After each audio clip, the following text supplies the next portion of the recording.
know you heard me on the radio. Flexing, she loved the sound of my voice, it's the best thing. Daydreaming of the jazz all day. Pick up the phone late night with Larry K. I know you heard me on the radio. Flexing, she loved the sound of my voice, it's the best thing. Daydreaming of the jazz all day. Pick up the phone late night with Larry K.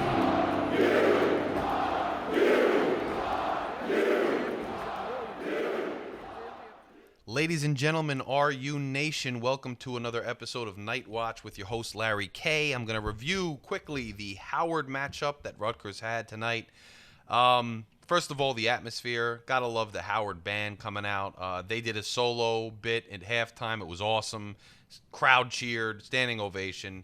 Then Rutgers band did a few pieces, and then they teamed up for two pieces. Awesome stuff. Always great to see Howard out there. Obviously an awesome place, an awesome school, awesome band. They were playing like They Not Like Us up in the stands and playing throughout the whole game. Loud, awesome, fun. Great atmosphere. Awesome giving tickets to all the Pop Warner groups and grammar school kids that were in the stands. A lot of families, a lot of kids getting to experience Rutgers. It's a great thing to do. There was one particular group. They were called, I think they were the Raiders. They were purple and gold. If anybody knows who that was, shout out to you. The kids were so well behaved, so tuned into the game. It's just great to see. You don't always see that. So that was awesome. Atmosphere was fun. Nice breezy, day. Nice breezy tailgate. A little bit cloudy. Not hot like yesterday. A lot of times in these late August, September games, it gets hot. It gets gross. This was perfect weather. Rain held off. So just a great time to be out there to start off the season. Rutgers didn't cover. I think the spread was 38.5, and Rutgers, I think, was just under that. 44-7 is your final score. I think early on, look, and you got to remember, just because Rutgers fans want like a coronation and a blowout to start the game to make them feel good about the season, Howard's there to play. Those kids have pride. They brought their game, and they're not there to lay down, so they came to play. And early in the game, I think, some people thought the sky was falling. Later in the game, we won. Neither side should really walk away feeling confident, right? There are definite concerns here that we saw. And there are definitely things that looked good and we should be hopeful about. This is a mixed bag. You can only glean so much from these types of games. You can only glean so much from games this early in the season. So we got to wait and see, but there are some things we can learn. First of all, I thought Jashawn Scroggins, I thought he was a playmaker at quarterback for Howard. 14 of 25, 116 yards through the air, 1 INT, no touchdowns, but 12 carries on the ground, 67 yards, averaging 5.6 yards a carry. I thought he made some plays. Obviously didn't make a ton of plays because they only scored 7 points, but I thought he made some plays. And I thought at times it gave Rutgers a little bit of anxiety, especially towards the end of the first half. But he made some plays, and I thought it was interesting to see. I thought Howard's secondary was good. Their defense was good. I thought their secondary played very disciplined. They were always in position. They defended passes well. They didn't get out of position, and they were there to defend passes, and they were there to make tackles quickly. And I think it hurt, especially early on, Rutgers' passing game. But speaking of Rutgers' passing game, Ethan Kaliakmanis. He's as advertised so far anyway. Just seems much more accurate than the quarterback play we had last year. I thought he was squeezing the ball into some seriously tight windows. I thought the ball, by and large, was right where it needed to be on almost every pass that he really threw. Some of the passes, they were just well defended. Some he had to throw in a certain place or throw away because of what the defense was showing him and because of whatever the play was. Maybe it broke down. But then he has some wheels, too. Later in the game, I mean, he's running the ball. And I thought if he can make the right reads and knows when to run and when to throw and who to throw to, that's half the battle. And if he can do that consistently, it looks good. I just thought the ball placement was very good. It boded well. 15 of 24, 147 yards, averaging 6.1 a throw, 3 touchdowns, no interceptions. So, on the ground, 6 carries, 43 yards, averaging 7.2, found some creases and hit them. One thing to keep in mind is that he wasn't under duress most of the game. You're going to go up against teams where you're going to be under more duress, and is he making those throws as poised to the right places in those tight windows to the same level if he's under duress. We will soon see with some of this higher competition, I think. I think early on, one of the biggest concerns, speaking of being under duress, I thought the trenches on both sides of the ball left something to be desired. I thought on defense, we weren't the best at applying consistent pressure to the quarterback. We had some pressures there, especially when he got outside the pocket, but I don't think we were consistent or in the numbers we would like to see with sacks, with pressure. I know Bailey was out. I predicted Bailey to be my sack leader this year, so that hurts to some extent. But I wasn't overly impressed with the trenches on the defensive side of the ball. I thought Howard made some plays, on 3rd and short early in the game that I would have liked to see them not make. On offense, I think, Kyle is Kyle, and Kyle's going to get his yards, and he's going to carry 3 guys if he has to. But I thought early in the game, our run push wasn't where you'd want to see it. And that's concerning. I thought our pass protection was very good, but, how much can you tell in this matchup? I don't know. It remains to be seen. And the rush blocking wasn't as great as I would have liked to see. But nonetheless, Kyle Monungai is Kyle Monungai. He gets on a groove. He starts wearing them down. He's the guy who's going to be between the tackles, carrying 2 and 3 guys, but then all of a sudden he's going to break one outside and break it off for near 20 yards. Did that several times today. It was great to see.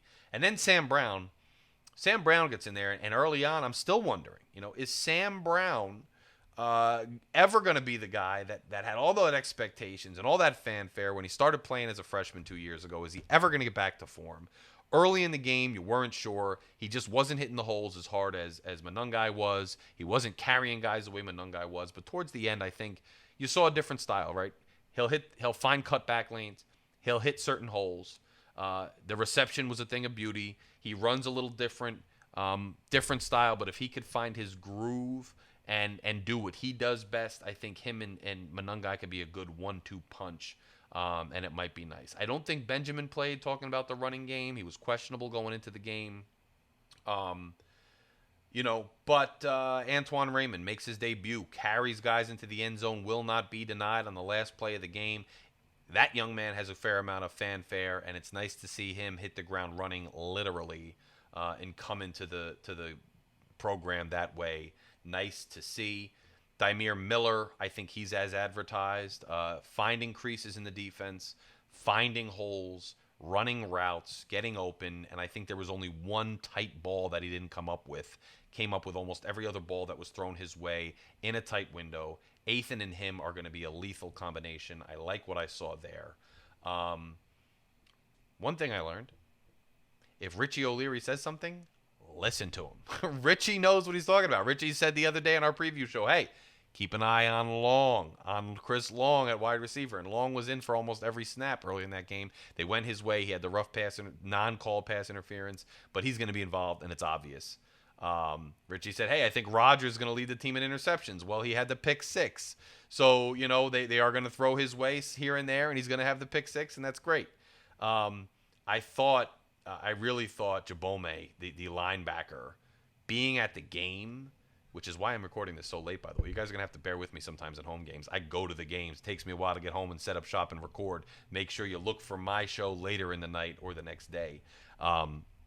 Jabome, as advertised, man. As advertised. He was all over the field. Just an absolute beast. 14 tackles he was in on, 5 solo. 14 is the team high by far. Igbinosun was the next with 8 and 5 solo as well. Moses Walker was in there, 7 with 1 solo. Shaquan Loyal laying the wood.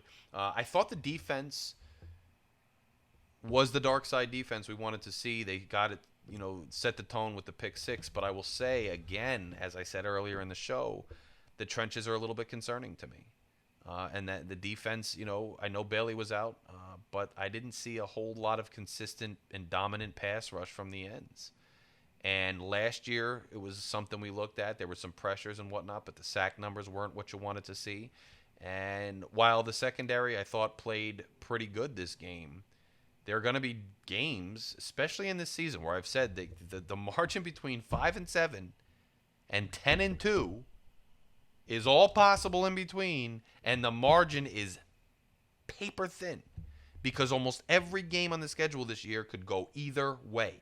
So you're going to have some games where the secondary is going to need a pass rush and a consistent one, and they're going to need a rattled quarterback to do their job, and that's just football in a nutshell. That's nothing new. That's nothing nobody knows. Everybody knows that, okay?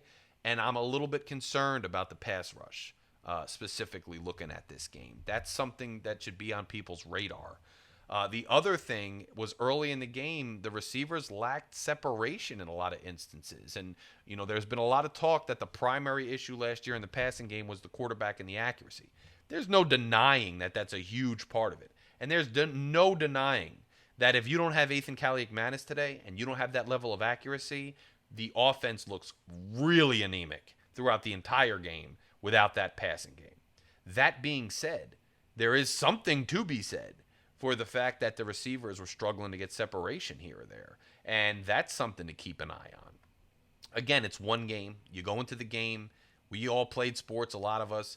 You get juiced for certain games, and you're not as juiced for others. I'm not accusing the team of anything. I'm not in the locker room, but, just an observation from the outside. Howard's coming in juiced. How juiced were we? I don't know. But there's kinks to work out. It's early in the year. It's your first real live game action. You want to figure things out. The coaching staff may be keeping things vanilla. You're trying to figure it out. You're not trying to, go crazy and get injured. And I'm not saying they're going half speed. I'm just saying there's some variables where you can't read too much into this game. Like I said, whether it's the struggles early on or the dominance later on, you can't read too much either way. But I think there were definite things that are good. Miller, Kaliakmanis' accuracy, the play of Jabome, the secondary play, the way that the defense really tightened up and shut them down after the one touchdown, the turnover for the score, and then there are the offense, the accuracy of Kaliakmanis, the revelation of these wideouts. But then there are things to be concerned about, and moving forward, we're gonna have to keep an eye on them. How is your trench play? I know we had some injuries on the offensive line too. I mean, how is your run blocking? How does Kaliakmanis perform when he's under more duress? Can the receivers get separation consistently? No matter how good he's throwing it, they're going to need some separation. Can we get more pressure on the passer? Those things all matter too. So it's going to be interesting to see. Fun game, fun atmosphere, way you want to start the season. 44-7 victory for the Scarlet Knights. We move on to Akron. Let's see how many of these variables, these things we're looking at, how many of them, are put at ease because we're like, okay, we took care of that and I'm not worried about it anymore. And how many of these things start to become a pattern that we have to either worry about or get really excited about. A lot to learn, a lot to still move through this season. You glean what you glean, you move on. The coaches are doing it, the players are doing it. Some serious concerns, some serious encouragement. Let's see what happens. Guys, if you have not done so yet, please click subscribe. Night Watch is growing. I'm going to be on a new podcast separate from this starting this week. I'll debut it. I'll let you guys know about it. I'll give you the name. I'll tell you where to find it. But I've been collaborating with so many people. I have a picks podcast I just did with Zach from Big Ten Football Talk. If you haven't checked out the season preview I did with the guys from the Night Report and from the Scarlet Faithful with Aaron Brightman and David Anderson and all these guys, Mike and Richie, check that out. But the reason it's growing is because of you guys subscribing, showing me love, giving me props. I'm giving you content. I love it. Smash the subscribe button. If you have not done so yet and you're watching me, if you see me around, if you just like sports talk, if you like Rutgers, if you just like objectivity, smash that subscribe button. Hit it. I'll give you a second to hit it. It's right there. Just hit it. Click subscribe. Let's get up to 1,000 subscribers. Everybody who sees me at the game comes up and says hello. I love it. I love hearing from you guys. Comment below with your thoughts on this analysis. Remember, you can find this as an audio podcast wherever you get your podcasts. Just type in Night Watch with Larry K. Night Watch, Larry K. It will come up. You can listen to it in the car on the way to work, at work, while you're cleaning the house, in the garage working on something, whatever you're doing, search it. And if you guys are listening on the audio version, make sure you come to YouTube. There's a video version. Again, on YouTube, just type Night Watch, Larry K. Add a subscriber. I welcome it. I love it. Love you guys. Enjoy your Labor Day weekend. It's nicer with a win. And I'll talk to you very soon. Go Knights. Larry K. out.